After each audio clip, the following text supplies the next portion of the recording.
अरे रेखा, ये तुम क्या कर रही हो? कितने महंगे महंगे सामान की लंबी चौड़ी लिस्ट बनाती चली जा रही हो। कुछ होश भी है कि नहीं? रवि ने एकदम से चौंकते हुए अपनी पत्नी रेखा से कहा, जो वहीं पर पास में बैठी हुई खरीदारी के सामान की लिस्ट बना रही थी। रवि, ये सब सामान लाना तो पड़ेगा ही, क्योंकि मेरे भतीजे पुरु का मुंडन है और हम लोगों की मजबूरी है, वरना फिर वही सब कुछ सुनना पड़ेगा। रेखा ने कुछ सोचते हुए कहा। रेखा देखो, जितनी चादर हो उतने ही पैर फैलाने चाहिए, वरना चादर फटते देर नहीं लगती। रवि ने रेखा को समझाने का प्रयास करते हुए कहा। रवि, तुम शायद भूल गए कि पुरु के अन्नप्राशन में जो भी सामान हम लोग लेकर गए थे, उस सामान का और हमारा कितना ज्यादा मजाक बनाया था भाभी और बड़ी जीजी ने। रेखा ये सब कहते कहते 4 साल पहले की यादों में खो गई। रेखा का मायका काफी संपन्न था, क्योंकि उसके घर पर दरी का अच्छा खासा व्यवसाय था और बड़ी बहन के भी पति अपना मसाले का व्यवसाय करते थे।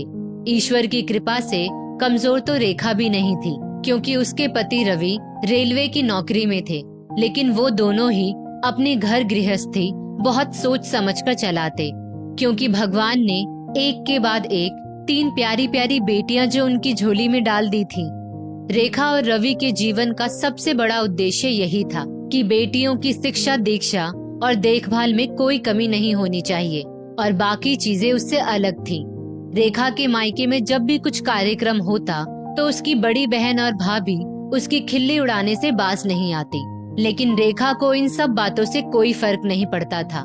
लेकिन पिछली बार जब पुरु का अन्नप्राशन था तो उसकी भाभी ने उसके लाए हुए सामान की ये कहकर तौहीन कर दी कि रेखा जीजी, आप लोग कम से कम हम लोगों के तो स्टैंडर्ड का ख्याल रखा करिए, पता नहीं कहाँ फुटपाथ पर से सामान उठा लाती हैं।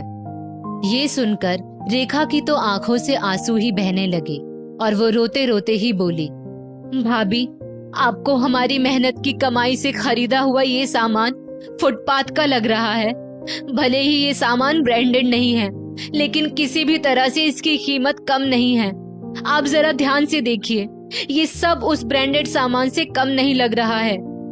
हाँ हाँ रेखा, तुम लोगों को तो अपना सामान अच्छा ही लगेगा, लेकिन जब मालूम है कि भाभी अपने बच्चों को सिर्फ ब्रांडेड कपड़े ही पहनाती है, तो क्यों ये सब उठा लाती हो? मुझको देखो, एक से एक ब्रांडेड कपड़े और खिलौने लाई हूँ, भला भाभी निकाल दे उसमें कोई नुक्स। ऐसा तो नहीं है कि तुम लोगों के पास पैसा नहीं है। वैसे भी रवि सरकारी नौकरी में है, ऊपर की खूब कमाई करते होंगे। रेखा की बड़ी बहन अपनी साख जमाने के लिए तमकर बोली, दीदी, सब बातें सही हैं, लेकिन रवि की ईमानदारी पर शक की निगाह मत डालिए। आपको अच्छी तरह से पता है कि रवि को किसी भी प्रकार की ऊपरी कमाई से चिढ़ है। मुझको तो बहुत खुशी है कि मुझको एक आदर्शवादी पति मिला है, और वो अपनी नेक कमाई में भी हम लोगों की खुशियों के बारे में सोचते हैं। रेखा ने इस बार थोड़ा चिढ़कर जवाब दिया, क्योंकि रवि सचमुच एक बहुत ही ईमानदार कर्मचारी था। अरे रेखा, सब पता है। रेखा की बड़ी बहन उसे झिड़कते हुए बोली, ठीक है दीदी, जैसी आप लोगों की सोच, मैं आप लोगों से बहस नहीं करना चाहती। इतना कहकर रेखा चुपचाप वहां से हट गई। अचानक ये सब सोचते सोचते रेखा की आंखें फिर से छलक उठी। तभी रेखा को अपने कंधों पर रवि का हाथ महसूस हुआ। रेखा, ये दुनिया, ये समाज हमेशा अपने से कम पैसे वालों की खिल्ली ही उड़ाता नजर आता है। उन लोगों को जो कहना है सो कहने दो, क्योंकि उनके हिसाब से चलने के लिए मैं अपने बजट को बिल्कुल भी बिगाड़ना नहीं चाहता। तुम ये अच्छी तरह से जानती हो कि मैं एक एक पैसा बड़े हिसाब से खर्च करता हूँ, ताकि हमारी बच्चियों का भविष्य पूर्णतया सुरक्षित रहे। आज यदि तुम उन लोगों को अपना बजट बिगाड़कर इतना महंगा सामान दे आओगी, तब भी वो लोग खुश नहीं होंगे, क्योंकि जिसकी सोच जैसी होती है वैसी ही रहती है।